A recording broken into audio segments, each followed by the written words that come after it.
اے سمیع سن ہماری التجا، تو ہی گنج بخش و دستگیر ہے، سن ہمارے مولا سن ہمارے داتا، ہم فقیر تیرے تو ہے شہنشاہ۔ السلام علیکم ورحمۃ اللہ وبرکاتہ۔ ان الحمد للہ نحمده ونستعینه ونستغفره ونعوذ باللہ من شرور انفسنا ومن سیئات اعمالنا، من يهده الله فلا مضل له ومن يضلل فلا هادي له، اشهد ان لا اله الا الله وحده لا شريك له واشهد ان محمدا عبده ورسوله، اما بعد۔ اللہ کا شکر ہے جس نے ہمیں مسلمان پیدا کیا، مسلمان گھرانے میں پیدا کیا، اہل ایمان کے معاشرے میں پیدا کیا، اور وہ عظیم نعمت اسلام کی ہمیں بغیر مانگے عطا کی کہ جس کے سینے میں یہ دولت ہوگی وہی ہمیشہ کی جنتوں کا مہمان بنے گا، اور جو اس سے محروم رہا وہ ہمیشہ کی جہنم کا ایندھن بنے گا۔ دین اسلام دین فطرت ہے، زندگی کے ہر موڑ پر انسانیت کی رہنمائی فرماتا ہے۔ آج کل کرونا وائرس کی ہر جگہ پر وبا پھیلی ہوئی ہے۔ آئیے ہم شریعت محمدیہ کی طرف لوٹتے ہیں کہ اس مسئلے پر شریعت محمدیہ ہماری کیسے رہنمائی کرتی ہے۔ بلائیں آئیں، وبائیں آئیں، مصیبتیں آئیں تو ہمیں کیا کرنا چاہیے؟ یہ اللہ کی طرف سے عذاب کی صورت بھی ہوتی ہے، آزمائش کی صورت بھی ہوتی ہے۔ تو سب سے پہلا کام اللہ کی طرف لوٹیے، اپنے گناہوں پر اللہ سے معافی مانگیے، اپنی خطاؤں پر اللہ کے سامنے شرمندہ ہوں۔ جب گناہ عام ہوتے ہیں، جب زنا عام ہوتا ہے، جب معاشرہ اللہ کی حدود کو توڑنے کی کوشش کرتا ہے، تو پھر رب کی طرف سے پکڑ بھی آتی ہے۔ پیارے نبی صلی اللہ علیہ وسلم کی چند احادیث سنیں، ان کو یاد کریں اور لوگوں تک پہنچائیں کہ ایسے معاملات پر ہماری زبان سے کیا نکلنا چاہیے۔ پیارے نبی صلی اللہ علیہ وسلم کا فرمان ابو داؤد میں ہے، سیدنا عثمان بیان کرتے ہیں کہ میں نے رسول اللہ صلی اللہ علیہ وسلم کو فرماتے ہوئے سنا، من قال بسم اللہ الذی لا يضر مع اسمہ شیء فی الارض ولا فی السماء وہو السمیع العلیم 3 مرات، جو شخص 3 مرتبہ یہ دعا پڑھ لے، بسم اللہ الذی لا يضر مع اسمہ شیء فی الارض ولا فی السماء وہو السمیع العلیم، جس نے 3 دفعہ صبح کے وقت یہ الفاظ کہہ دیے تو کوئی اچانک آفت، کوئی اچانک مصیبت کا وہ شکار نہیں ہوگا یہاں تک کہ وہ شام کر لے۔ اور جس نے شام کے وقت یہ الفاظ پڑھے وہ صبح تک اچانک مصیبت سے محفوظ رہے گا اور اللہ کی پناہ میں رہے گا۔ اسی طرح لا الہ الا انت سبحانک انی کنت من الظالمین، ان الفاظ کو اپنی زبان پہ جاری اور ساری کریں، بجائے ہر وقت یہ رونا رونے کے کہ اس ملک میں اتنے مر گئے، وہاں اتنے مر گئے، وہاں یہ وبا پھیل گئی اور وہاں یہ وبا پھیل گئی۔ آپ لوگوں کے اندر اپنی زبان سے یہ چرچا کر بھی لے کہ کہاں کتنے مرے اور کہاں کتنے مرے، اس سے آپ کو کیا فائدہ ہوگا؟ ہاں، اگر آپ نے زبان سے کہا لا الہ الا انت سبحانک انی کنت من الظالمین، یہ الفاظ پڑھنے سے، ان الفاظ سے اللہ کی طرف لوٹنے سے ہو سکتا ہے اللہ آپ کو اس آزمائش سے محفوظ رکھے۔ یہ الفاظ کس کے تھے؟ یونس علیہ السلام مچھلی کے پیٹ میں ہیں، اس سے بڑی کیا آزمائش ہوگی؟ مچھلی کے پیٹ کا اندھیرا، سمندر کی تہ کا اندھیرا، پانی کے اندھیرے، ان اندھیروں کے اندر بھی یونس علیہ السلام اپنے رب کی طرف لوٹ رہے ہیں اور آواز لگا رہے ہیں لا الہ الا انت سبحانک انی کنت من الظالمین۔ اور اللہ ان الفاظ کو سن کر اپنے بندے پر رحم فرماتا ہے اور ان کو ان اندھیروں سے نجات دے کے دوبارہ دنیا کی زندگی عطا فرما دیتا ہے۔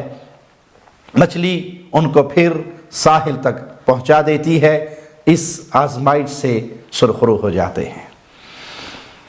تو یہ توحید کا پیغام، یہ توحید کا ترانہ، یہ لا الہ الا اللہ کا آوازہ بڑا قیمتی ہے۔ بڑی سے بڑی مصیبت آئے، کس کی طرف سے آئی ہے؟ اللہ مالک کی طرف سے۔ اس سے نجات کون دے گا؟ اللہ مالک دے گا۔ تو کثرت سے ان الفاظ کی تسبیح کو اپنی روٹین بنائیں، اپنی زبان پہ جاری اور ساری رکھے، اللہ آپ کو بہت ساری مصیبتوں سے محفوظ فرمائے گا۔ حافظ ابن کثیر رحمہ اللہ اس آیت کی تفسیر کے تحت لکھتے ہیں، آیت کا آخری الفاظ کیا ہے؟ وَكَذَلِكَ نُنْجِ الْمُؤْمِنِينَ، ہم ایسے ہی اہل ایمان کو نجات دیتے ہیں۔ وہ بڑی سے بڑی مصیبت میں پھنسا ہو، وہ ہمیں پکارے، ہماری طرف رجوع کرے، تو ہم ان اہل ایمان کو، مومنین کی جماعت کو اسی طرح نجات دیا کرتے ہیں۔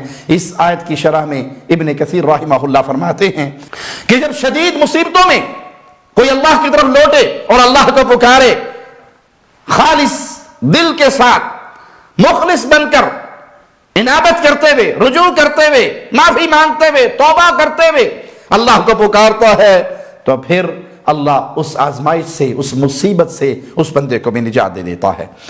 اور یہی تعلیم رسول اللہ صلی اللہ علیہ وسلم کی صحیح حدیث میں ہے، مسند احمد میں اور ترمذی میں روایت موجود ہے کہ کسی بندے کو کوئی بھی تکلیف ہو، کسی پریشانی میں ہو، کسی غم میں ہو، وہ ان الفاظ سے اللہ کو پکارے جو مچھلی کی پیٹ میں یونس علیہ السلام نے کہے تھے، لا الہ الا انت سبحانک انی کنت من الظالمین، تو اللہ اس کو اس مصیبت سے بھی نجات دیتا ہے۔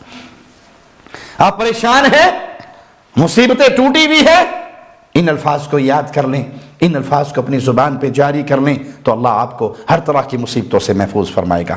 علامہ ابن قیم رحمہ اللہ فرماتے ہیں، دنیا کی کوئی بھی شدید سے شدید پریشانی ہو، عقیدہ توحید کے اظہار کے ساتھ جب اللہ کی طرف رجوع کیا جائے تو اللہ اس پریشانیوں کو دور فرما دیتا ہے، جیسے یونس علیہ السلام کی پریشانی مچھلی کے پیٹ کے اندر مالک نے دور فرمائی، اسی عقیدہ توحید کی پکار سے، لا الہ الا انت سبحانک، اے اللہ تیرے علاوہ کوئی معبود برحق نہیں، تو پاک ہے۔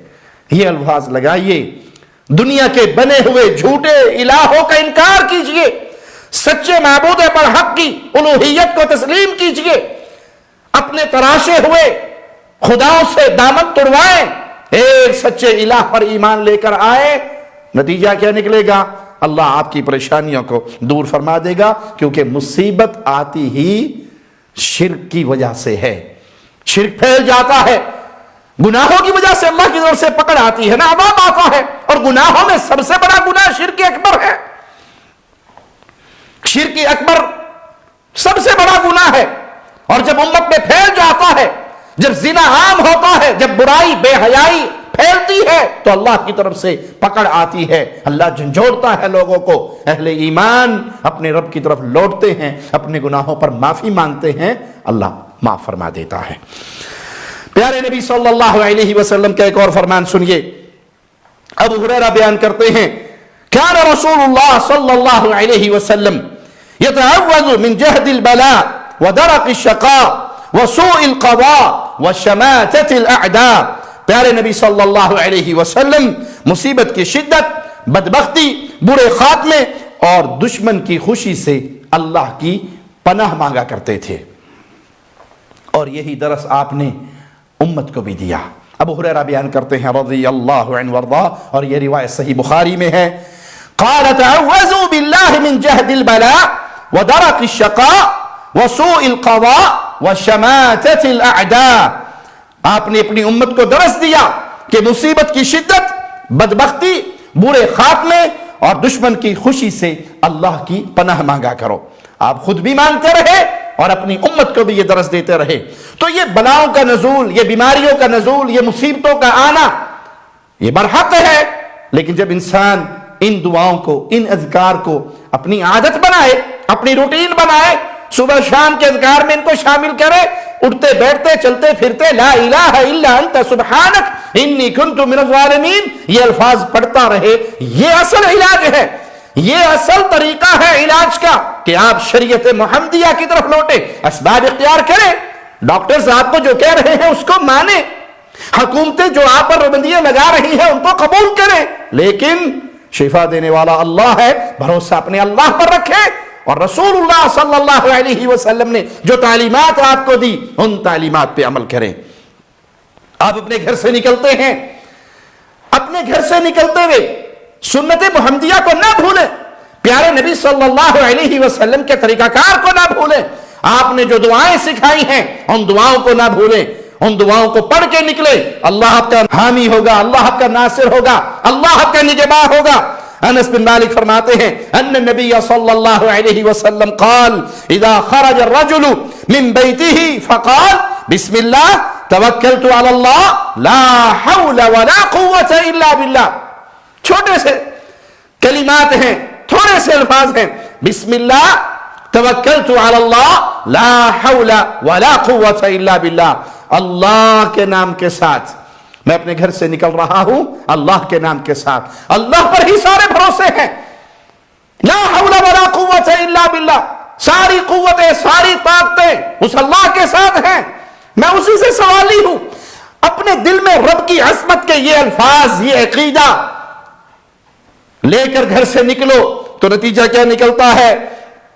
یقال حینئذ، فرشتے اس وقت کہتے ہیں ہدیت وکفیت ووقیت فتتنحى له الشیاطین، فرشتے آواز لگاتے ہیں یہ دعا پڑھنے پہ، بسم اللہ توکلت علی اللہ لا حول ولا قوت الا باللہ، فرشتے آواز لگاتے ہیں تجھے ہدایت دے دی گئی، تیری طرف سے کفایت کر دی گئی، تو بچا لیا گیا۔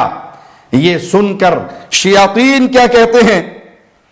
وہ الفاظ سنیے، یہ سن کر شیطان اس سے جدا ہو جاتا ہے، اور دوسرا شیطان اسے کیا کہتا ہے؟ فَيَقُولُ لَهُ شَيْطَانٌ آخر كَيْفَ لَكَ بِرَجُلٍ قَدْ هُدِيَ وَكُفِيَ وَوُقِيَ، شیطان کے جملے سنیے، آپ کی اس دعا کے جواب میں وہ کیا کہہ رہا ہے؟ تیرے ہاتھ سے یہ آدمی کیسے نکل گیا، اسے ہدایت دے دی گئی، اس کی جانب سے کفایت کر دی گئی، اور وہ تیری گرفت سے بچا لیا گیا۔ چھوٹی سی دعا آپ نے پڑھی، اللہ کی طرف سے آپ اس رب کی رحمت میں آگے، اور شیاطین کے شر سے، مصیبتوں سے، آزمائشوں سے اللہ نے آپ کو محفوظ فرما لیا۔ اسی طرح صبح شام اللہ سے عافیت کا سوال کریں، اللہم عافنی فی بدنی، اے اللہ میں اپنے جسم میں تجھ سے عافیت کا سوال کرتا ہوں، مجھے محفوظ فرما۔ یہ تعلیم ہمیں رسول اللہ صلی اللہ علیہ وسلم کی پیاری احادیث سے مل رہی۔ آئیے اللہ کے نبی صلی اللہ علیہ وسلم کا فرمان سنتے ہیں، عبداللہ بن عمر سے روایت ہے، پیارے نبی صلی اللہ علیہ وسلم نے فرمایا لم یکن رسول اللہ صلی اللہ علیہ وسلم یدعو ہؤلاء الدعوات حین یصبح وحین یمسی، پیارے نبی صلی اللہ علیہ وسلم صبح اور شام کے وقت ان الفاظ سے دعا کرنے کو کبھی ترک نہیں کرتے تھے، ہمیشہ استمرار کے ساتھ صبح شام یہ الفاظ پیارے نبی صلی اللہ علیہ وسلم پڑھا کرتے تھے، یہ دعائیں اللہ سے مانگا کرتے تھے۔ اللہم انی اسألک العافیہ فی الدنیا والآخرہ، دنیا اور آخرت کے معاملے میں اللہ میں تجھ سے عافیت کا سوالی ہوں۔ اللہم انی اسألک العفو والعافیہ فی دینی و دنیای و اہلی و مالی، میں اپنے دین میں، اپنی دنیا میں، اپنے اہل و عیال میں، اپنے مال میں، ہر مسئلے میں اللہ تجھ سے عافیت کا سوالی ہوں۔ اللہم استر عوراتی وآمن روعاتی، اللہم احفظنی من بین یدی ومن خلفی وعن یمینی وعن شمالی ومن فوقی وأعوذ بعظمتک ان اغتال من تحتی، یہ پیاری دعائیں رسول اللہ صلی اللہ علیہ وسلم نے سکھائی، اور آپ نے صبح شام کے اذکار میں ان دعاؤں کو کبھی ترک نہیں کیا۔ ہماری اکثریت ان دعاؤں سے غافل ہے۔ اپنے گھر کے اندر بیٹھ کے آپ ٹٹولیں کس کس کو یہ دعائیں یاد ہیں، تو شاید 100 کے اندر سے آپ کو 10 افراد بھی ایسے نہ ملیں جنہوں نے رسول اللہ صلی اللہ علیہ وسلم کی سکھائی ہوئی یہ دعائیں یاد کی ہوئی ہوں. بڑی خوشی سے کہتے ہیں ماشاءاللہ میرا بچہ 5 سال کا ہے لیکن پورا موبائل آپریٹ کرنا اس کو آتا ہے, سارا کچھ باپ سے زیادہ کمپیوٹر کا ماہر ہے. اس پہ تو خوش ہوتے ہیں, لیکن یہ اللہ کے نبی کی سکھائی ہوئی کتنے دعائیں یاد ہیں اس کو, صبح شام کے اذکار اسے کتنے یاد ہیں. یہ ہے اصل خوشی کا موقع کہ آپ نے اپنے بچوں کو, اپنی بیوی کو, اپنے بہن بھائیوں کو, اپنے عزیزوں کو, اپنے دوستوں کو پیارے نبی صلی اللہ علیہ وسلم کی سکھائی ہوئی ان دعاؤں سے لیس کیا ہے یا نہیں, جو مصیبتوں سے بچانے کا ذریعہ ہے, جو اللہ کی پناہ میں آنے کا طریقہ کار ہے. اس کی طرف آئیے, علاج ضرور کیجئے, اسباب ضرور اختیار کیجئے, لیکن اصل شریعت کی روح کو نہ چھوڑیے کہ مصیبت سے بچانے والا ایک اللہ ہے. یہ طریقے ہمیں رسول اللہ صلی اللہ علیہ وسلم نے سکھائے ہیں کہ ہم ان پہ عمل کریں اور آزمائش و مصیبتوں سے بچے رہیں. دعا وہ عظیم نعمت ہے جس کو مل گئی وہ بڑا خوش نصیب ہے. کثرت سے دعا مانگے, کثرت سے اللہ کے سامنے گڑ گڑائیں, روئیں, اپنے گناہوں پر معافی مانگے, سجدوں کے اندر اللہ کے سامنے آنسو بہائیں, تہجد میں اللہ کے سامنے روئیں. اور اب تو اکثر شہروں کے اندر, ملکوں کے اندر لاک ڈاؤن ہو گیا ہے, انٹرنیٹ کے ذریعے ہی کام ہو رہا. آفیسرز کو گھر کے اندر بند کر دیا گیا کہ اپنے گھر میں بیٹھ کے آپ نیٹ کے ذریعے کام کریں. طلبہ بھی نیٹ کے ذریعے پڑھ رہے ہیں, الیکٹرانک طریقوں سے تعلیم حاصل کر رہے ہیں. سکولز بند ہیں, کالج بند ہیں, آفس بند ہیں, مالز بند ہیں. اس سے پیارا موقع کیا ہوگا کہ آپ اپنے وقت کو موبائل پر, فیس بک پر, سوشل میڈیا پر اپنا ٹائم ضائع کرنے کی بجائے پیارے نبی صلی اللہ علیہ وسلم کی سکھائی ہوئی یہ دعائیں پڑھیں, اللہ کے سامنے گڑ گڑائیں, اللہ سے معافیوں کا سوال کریں. اور جب اللہ کی طرف سے رحمت کا نزول ہوگا تو یہ آزمائشیں اور بلائیں اٹھا لی جائیں گی. ابن عمر فرماتے ہیں رسول اللہ صلی اللہ علیہ وسلم نے فرمایا من فتح له منکم باب الدعاء فتحت له ابواب الرحمہ, جس کے لیے دعا کا دروازہ کھل گیا اس کے لیے رحمت کے دروازے کھل گئے. بھائی ہر چیز کا مالک کون ہے؟ اللہ. اور جب میں اللہ کی طرف رجوع کر کے اللہ سے مانگنا شروع کر دوں گا, ہر چیز, ہر خیر, ہر برکت, ہر رحمت تو میرے اللہ کے ہاتھ میں ہے. جب میں اس کے در کا سوالی بنوں گا تو اللہ کی رحمت سے میری جھولیاں بھر جائیں گی اور میری آزمائشیں ختم ہو جائیں گی. اور جب انسان اللہ سے سوال کرے, مانگے, تو سب سے پیاری چیز جو اللہ سے مانگی جائے ان یسأل العافیہ, وہ عافیت کا سوال کرے. اے اللہ آزمائشوں سے محفوظ رکھنا. اللہ ہم کمزور ہیں, اللہ ہم کمزور ہیں.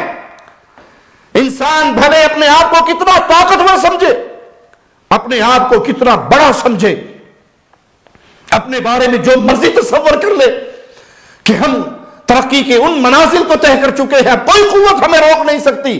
ایک چھوٹا سا وائرس جو عام معمولی آنکھ سے نظر بھی نہیں آتا, ظاہری طور پہ نظر بھی نہیں آ رہا اس آنکھ سے, اس وائرس نے پوری دنیا کو ہلا کر رکھ دیا ہے. یہ اللہ کے لشکروں میں سے ایک چھوٹا سا لشکر ہے, اور اللہ کے لشکروں کو اللہ کے علاوہ کون جانتا ہے؟ تو اصل طاقتوں کا مالک وہ اللہ ہے.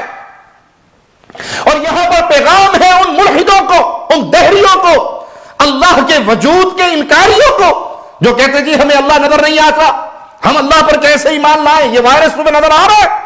لوگ ہاتھ ملانا چھوڑ گئے, گلے ملنا تو دور کی بات, وہ دور سے السلام علیکم, ہاتھ نہ ملا, یہ ہاتھ ٹچ کریں گے تو یہ آپ کو نظر آ رہا ہے, آپ کے ہاتھ پر مکھی بیٹھے تو نظر آتی ہے, یہ وائرس تو نظر نہیں آ رہا. آپ اس کی علاوتوں سے اس پر ایمان لے کر آئے کہ ہاں یہ ہوتا ہے, یہ بیماری لگتی ہے, یہ ہوتا ہے, اب یہ وائرس میرے اندر آ چکا ہے. اس کے آثار کو دیکھ کر, اس کی علامتوں کو دیکھ کر آپ اس پر ایمان لے کر آئے. پہاڑوں کو دیکھ کر, آسمانوں کو دیکھ کر, سمندروں کو دیکھ کر, دریاؤں کو دیکھ کر, پھولوں کو دیکھ کر ایک اللہ پر ایمان لانا تمہیں نصیب نہیں ہوتا. وہاں تم کہتے اللہ نظر نہیں آتا, ہم نہیں مانتے.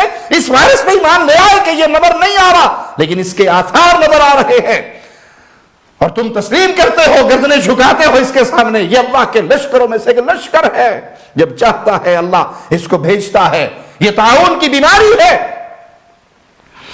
اور ایک عالم کا بہت پیارا جملہ کہ اللہ مالک اس کو ربیع کے موسم میں, بہار کے موسم میں اتارتا ہے, اور گرمیوں کے ابتدائی موسم میں اللہ اس بلا کو اٹھا لیتا ہے. اور آپ کے سائنسدان بھی کہتے ہیں کہ یہ گرم آب و ہوا کو برداشت نہیں کر سکتا، مر جاتا ہے. سردی کا اختتام ہوتا ہے، بہار آتی ہے، جب اللہ نے کسی قوم پر اسے بطور عذاب مسلط کرنا ہو، آزمائش مسلط کرنا ہو، تو اللہ مسلط کرتا ہے اور پھر اللہ اس کو گرمیوں کی ابتدا میں اٹھا لیتا ہے. اٹھانے والا کون ہے؟ اللہ. تو اس لیے دعا کے ہتھیار کو استعمال کرو، سجدوں کے اندر اللہ کے سامنے رو، اللہ سے معافی مانگو، اپنے گناہوں کو یاد کرو، اپنی خطاؤں کو یاد کرو، بحیثیت قوم بھی اور بحیثیت فرد بھی. ہر کوئی اپنے گناہوں کو یاد کر کے اللہ سے معافی مانگے. بحیثیت قوم ہم نے اپنے اللہ کو کیسے بھلایا، کیسے بھول جاؤں ان منظروں کو کہ اللہ کے بندے ہیں، اللہ کا دیا ہوا رزق کھا رہے ہیں، لیکن اونٹنی کی قبر کا طواف ہو رہا ہے، بلی کی قبر پہ سجدے ہو رہے ہیں، گھوڑے کی قبر پہ سجدے ہو رہے ہیں، انسانوں کے قدموں میں سجدے ہو رہے ہیں، پتھروں کو پوج رہے ہیں، لال شہباز کے تھڑے کا طواف ہو رہا ہے. یہ بحیثیت قوم جرم ہے ہمارا، جس جرم کی ہمیں سزا مل رہی ہے. اور بحیثیت فرد ہمارے گناہ ہیں، اپنے گناہوں کو یاد کرو اور اللہ سے معافی مانگو. یہ دعا بہت بڑا ہتھیار ہے، اس ہتھیار کو استعمال کرو. پیارے نبی صلی اللہ علیہ وسلم نے یہی ہمیں حکم دیا، فعلیکم عباد اللہ بالدعاء. اللہ کے بندو اس دعا کو لازم پکڑو. اے اللہ ہم پر رحم فرما دے، اے اللہ ہماری خطاؤں کو معاف فرما دے، اے اللہ ہماری سیاہکاریوں کو معاف فرما دے، اے اللہ اس بیماریوں کو ہم سے اٹھا لے، ان بلاؤں کو ہم سے اٹھا لے. یہ گڑ گڑائیے اللہ کے سامنے، معافی مانگیے تو اللہ اپنی رحمت سے معافی عطا فرمائے گا. شریعت نے یہاں یہ درس بھی دیا ہے کہ جس علاقے میں یہ وبا پہنچ جائے اس علاقے میں نہ جائیے، اور جو جہاں یہ پہنچ چکی ہے وہاں سے بھاگنے کی کوشش نہ کرے. پیارے نبی صلی اللہ علیہ وسلم کے صحابی سیدنا عمر کا حال سنیے. عبداللہ بن عامر بیان کرتے ہیں ان عمر خرج الى الشام فلما كان بصرغ بلغه ان الوباء قد وقع بالشام فاخبره عبد الرحمن بن عوف ان رسول الله صلى الله عليه وسلم قال اذا سمعتم به بارض فلا تقدموا عليه واذا وقع بارض وانتم بها فلا تخرجوا فرارا منه. جب تم سنو، ابن عوف فرما رہے ہیں، جب تم یہ بات سنو کہ فلاں جگہ پر وبا طاعون کی آ چکی ہے، امیر عمر شام کی طرف سفر کر رہے ہیں، ابھی وہاں پہنچے نہیں، راستے میں خبر مل گئی کہ وہاں یہ وبا آ گئی. آپ نے مشورہ کیا، اور ایک روایت میں ہے مہاجرین سے مشورہ کیا، انصاریوں سے مشورہ کیا، اختلاف ہوا ان کے اندر، کہا اٹھ جاؤ. پھر جو فتح مکہ کے موقع پر سرداران قریش مسلمان ہوئے تھے ان سے مشورہ کیا اور واپس لوٹے. عبد الرحمن ابن عوف نے کہا رضی اللہ عنہ وارضا کہ پیارے نبی صلی اللہ علیہ وسلم کی حدیث مجھے یاد ہے، جہاں یہ وبا آ جائے تم نہ جاؤ، اور جو وہاں وبا کی زمین پہ موجود ہو وہ وہاں سے بھاگنے کی کوشش نہ کرے، تم وہیں پہ باقی رہو. اسی طرح رسول اللہ صلی اللہ علیہ وسلم کا فرمان سیدنا ابو ہریرہ بیان کرتے ہیں، بخاری و مسلم میں یہ روایت ہے، آپ نے فرمایا لا یورد الممرض علی المصح، کوئی شخص بیمار اونٹ کو صحت مند اونٹوں کے پاس نہ لے کر جائے. یہ وہ تدابیر ہے جو ہمیں پیارے نبی صلی اللہ علیہ وسلم کی احادیث سے ملتی ہے. آج ہمارے حکمران آپ کے اور ہمارے فائدے کے لیے اگر کوئی قانون بناتے ہیں، کوئی پابندی لگاتے ہیں یہ کام نہ کرو، تو وہ ہمارے فائدے کے لیے ہے، آپ کی صحت کے لیے ہے. اور اس کی دلیل، ان تدابیر کو اختیار کرنے کی دلیل رسول اللہ صلی اللہ علیہ وسلم کی احادیث میں موجود ہے. اسی طرح بلاؤں کا اٹھ جانا نیکیوں کے ذریعے بھی ہوتا ہے. کثرت سے نیکیے کریں، کیونکہ نیکیے کرنے سے پیارے نبی صلی اللہ علیہ وسلم نے خوشخبری دی، مصیبتیں دور ہوتی ہیں، آفات دور ہوتی ہیں، ہلاکتوں کو اللہ ٹال دیتا ہے. اور جو دنیا میں معروف کرتے ہیں، نیکیے کرتے ہیں، وہ قیامت کے دن بھی نیکیاں. اور سب سے بڑی نیکی اللہ کا ذکر ہے، لا الہ الا اللہ کا ورد ہے. یہ اپنی زبان پہ جاری رکھیے، نیک کام کیجئے، غریبوں پہ خرچ کیجئے، یتیموں پہ خرچ کیجئے. ان غریبوں، یتیموں، بیواؤں کی دعاؤں سے اللہ مصیبتوں کو ٹال دیتا ہے، بیماریوں کو دور کر دیتا ہے. رات کا قیام کیجئے، یہ کرنے والے کام ہیں.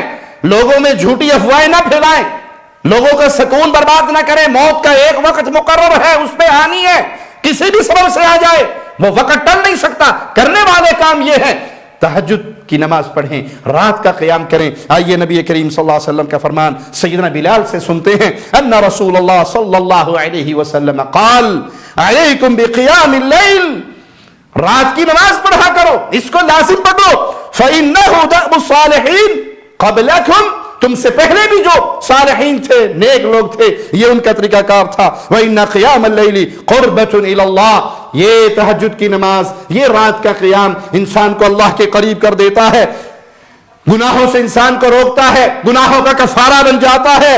وَمَطْرَدٌ لِلدَّاءِ عَنِ الْجَسَدِ، اور جسم سے بیماریوں کا خاتمہ بھی اللہ اس رات کے قیام کی برکت سے جسموں سے بیماریوں کو بھی دور فرما دیتا ہے۔ اسی طرح پیارے نبی صلی اللہ علیہ وسلم نے جو احتیاط ہمیں سمجھائی، جس سے امت اکثر غافل ہو چکی ہے، برتنوں کو رات کو ڈھانپ دیا کریں۔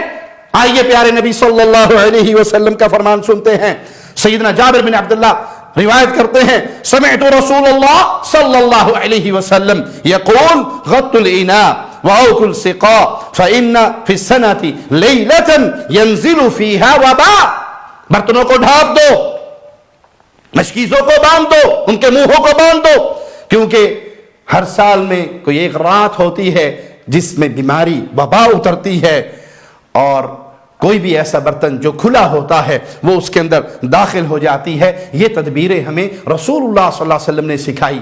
راتوں کو اپنے برتنوں کو ڈھانپ کے رکھو، کھانے کی چیز، پینے کی چیز، تاکہ اس کے اندر کوئی وبا نہ داخل ہو، کوئی شیطان اپنا اثر نہ اس کے اندر ڈال دے، اس کو ڈھانپ دو۔ یہ تدبیر پیارے نبی صلی اللہ علیہ وسلم کی حدیث سے ثابت ہے۔